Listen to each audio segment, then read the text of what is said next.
Hello everyone, and now welcome to a 2v2 matchup between Scars and Starbuck versus Sowin and Please. Actually, let me double check the names on this. Yeah, so Scars, Starbuck, Sowin, Please. A 2v2 matchup taking place here on Knollwood. We're looking at, well, the different teams right now. Let's take a look what's going on here. Scars spawning as the red orc on the top side of the map, alongside his partner Starbuck spawning as the red human. Ignore the colors up on the top. I don't have a nice 2v2 overlay, nor do I think it's going to get updated anytime soon. Or if only we had the support of Blizzard. Anyways, coming back around, we do have Please spawning as the teal Night Elf player, and finally also Sowin spawning as the teal orc. So the colors are reversed, hopefully you don't get too confused. And well, tucked away in this video, I'll talk about it right now. I do have, well, because of where I live, I do occasionally get to talk to people who work at Blizzard. And from what I have heard, well, from what my friend has told me or acquaintance has told me, he has not heard of anything coming in from the classic team whatsoever. So there were hopes that WarCraft 3 Reforged, being a classic game, would get a little bit of updates, try to make balance changes, things of that nature to try and make the game a little bit better, keep the competitive scene alive, and continue to actually grow, since WarCraft 3 as a competitive esport is extremely fun, but also as a 2v2 just and random and a ranged team is such a fun game to play.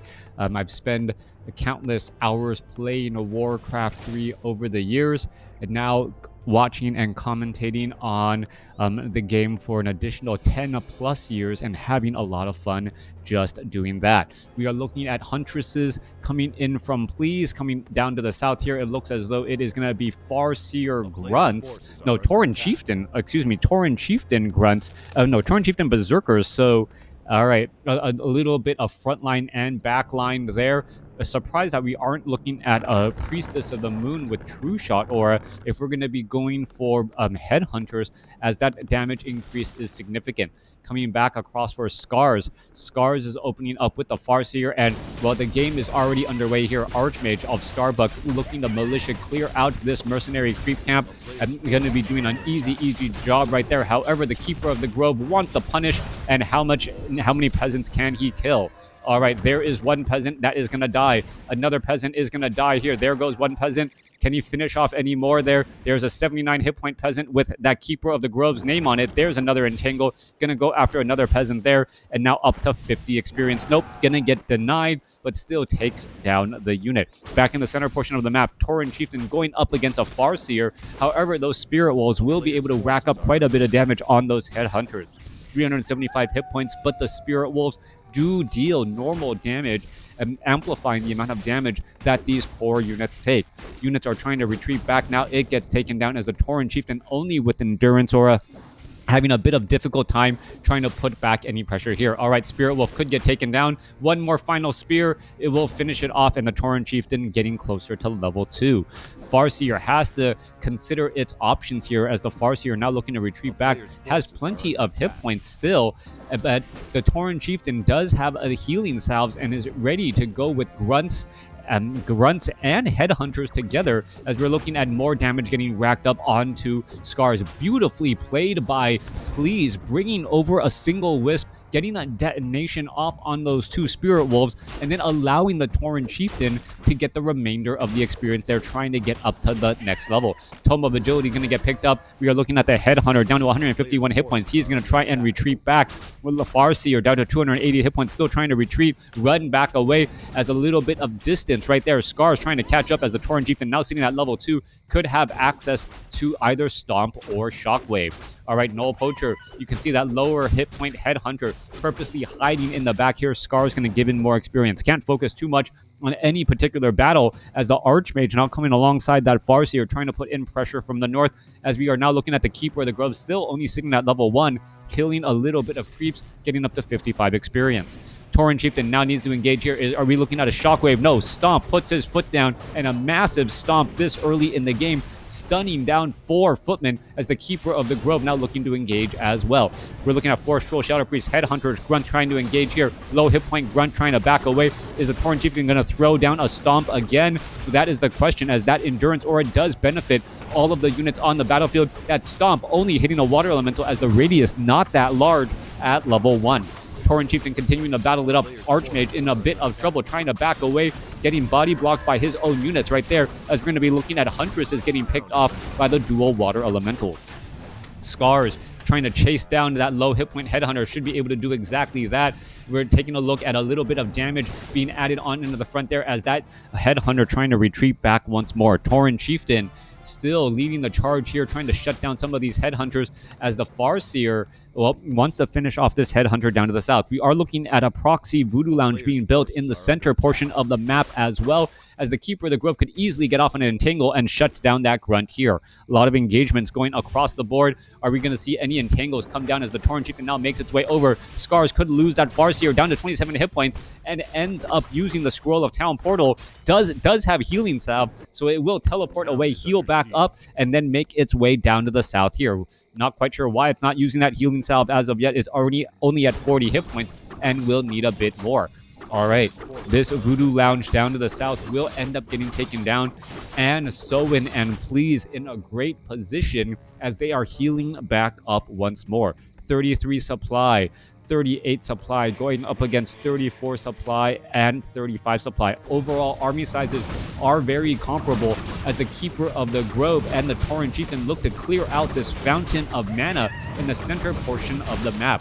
A lot of damage being added up by that Red Drake.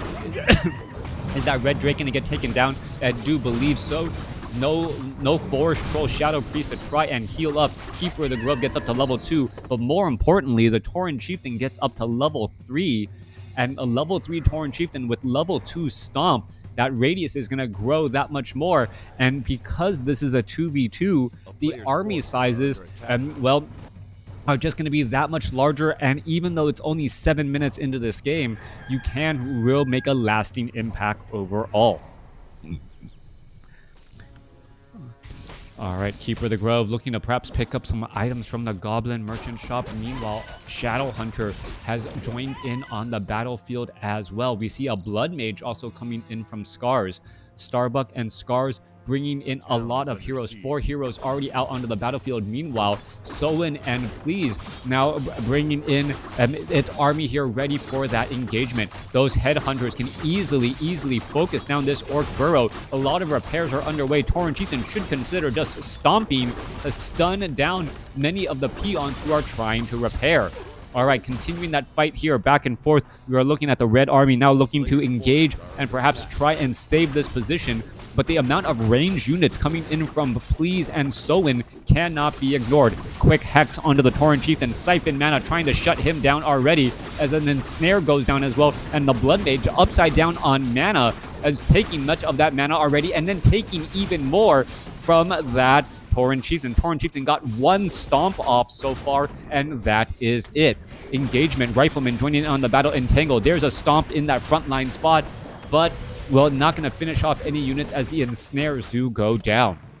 All right, more engagement coming back underway. A quick ensnare followed by a Hex trying to shut down that Tauren Chieftain. Tauren Chieftain being forced to use the Scroll of Town Portal in order to head back. Headhunters need to stay close enough to the Tauren Chieftain in order to get teleported away, and one does end up losing its life. Keeper of the Grove looking to retreat back here. Soin and Please are in a, well, rather strange situation. We are at Fortress, and we are now getting Berserkers, so the Berserker upgrade has already been completed. Yes, that is nearly record time, 9 minutes for Fortress and Berserkers, as the units are going to be making their way out onto the battlefield. Tauren Chieftain often also going to be benefiting from some bonus experience, but may end up getting creepjacked right here. Ensnares coming down onto some of those Berserkers, ready to engage back once more. More Headhunters trying to engage here, and Please needs to try and help, as Soin is going to get caught in a rather uncomfortable situation. All right, more damage coming back across. Meanwhile, the Huntresses are trying to put pressure inside the main base, but enough guard towers are keeping them at bay. 2v1 fight. Tauren Chieftain forced to use a Scroll of Town Portal to head back away and able to teleport back home without losing that many units this time around.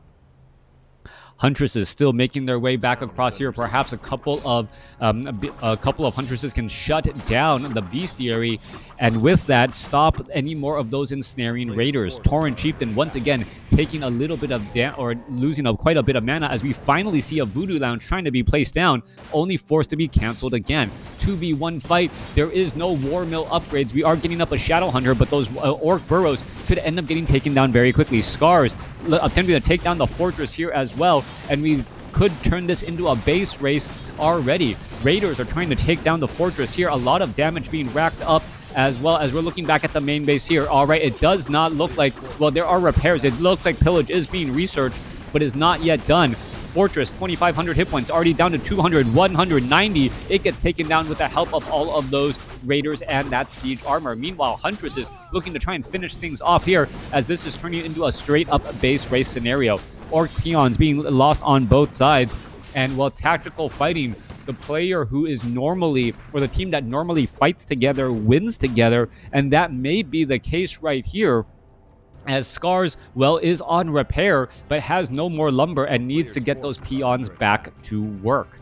Down to the south here, Footmen looking to finish off some of these peons. Meanwhile, the two armies of Please and Sowin is in serious trouble, as the Tauren Chieftain now gets up to level 4.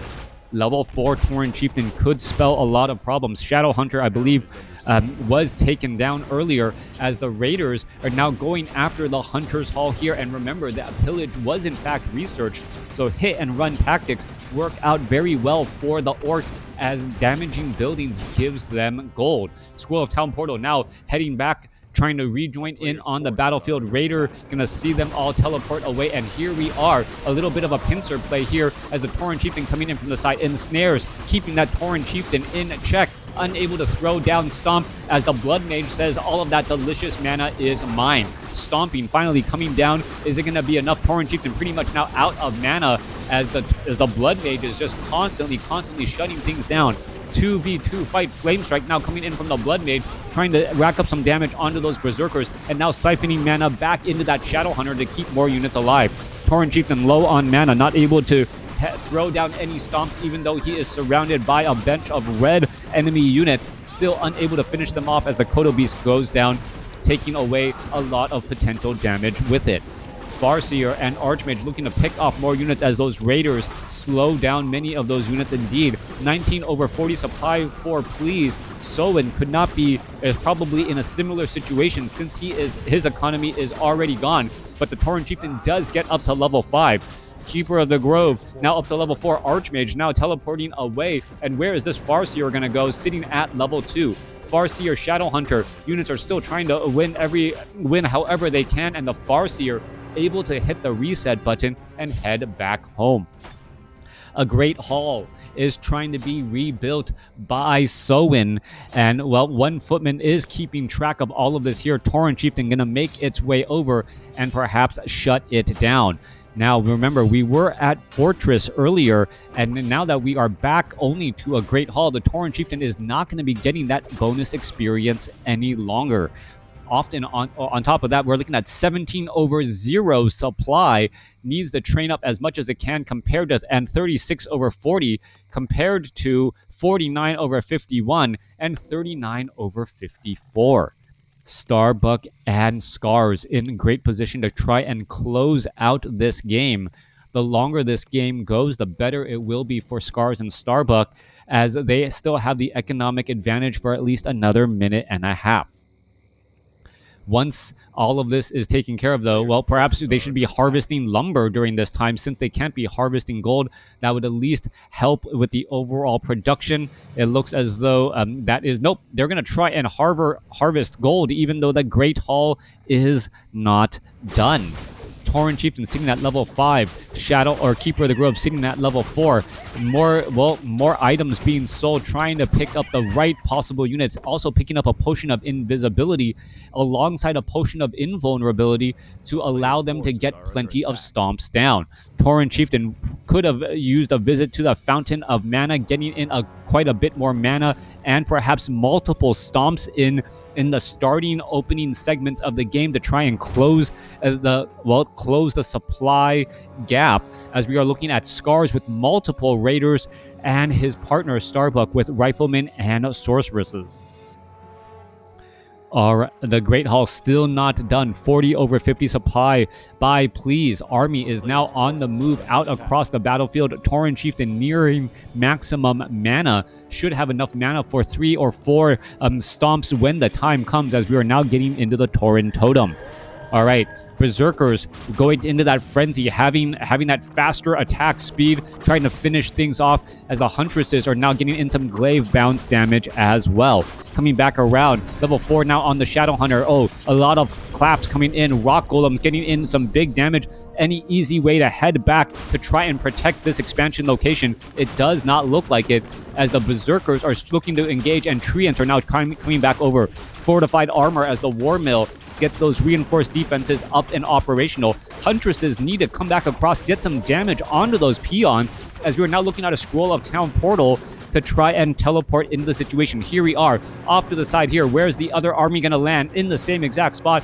Tauren Chieftain trying to, figure out a good place to be. There's a Flame Strike on the Blood Mage. Tauren Chieftain there puts his foot down and now going to engage. And now does get it in the snare. Potion of Invulnerability used at the last or the right possible moment to stop that one particular siphon mana, as the Tauren Chieftain still trying to go strong. More stomps coming in. Blood Mage wants to try and shut down the Tauren Chieftain. Tauren Chieftain currently hexed. Is he going to throw down another stomp? Yes, he is. And now siphon mana going to take away that precious mana there.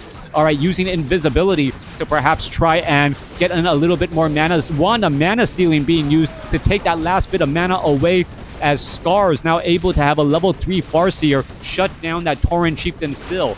Tauren Chieftain, once it goes down, pretty much all the hopes and dreams are gone, as Soin and Please are going to lose to Scars and Starbuck in this 2v2 match.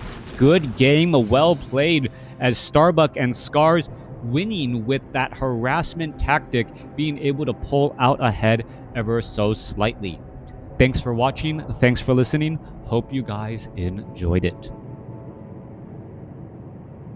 Well, let me take a look at all of scores here, because I know that's what you guys want. All right, bye.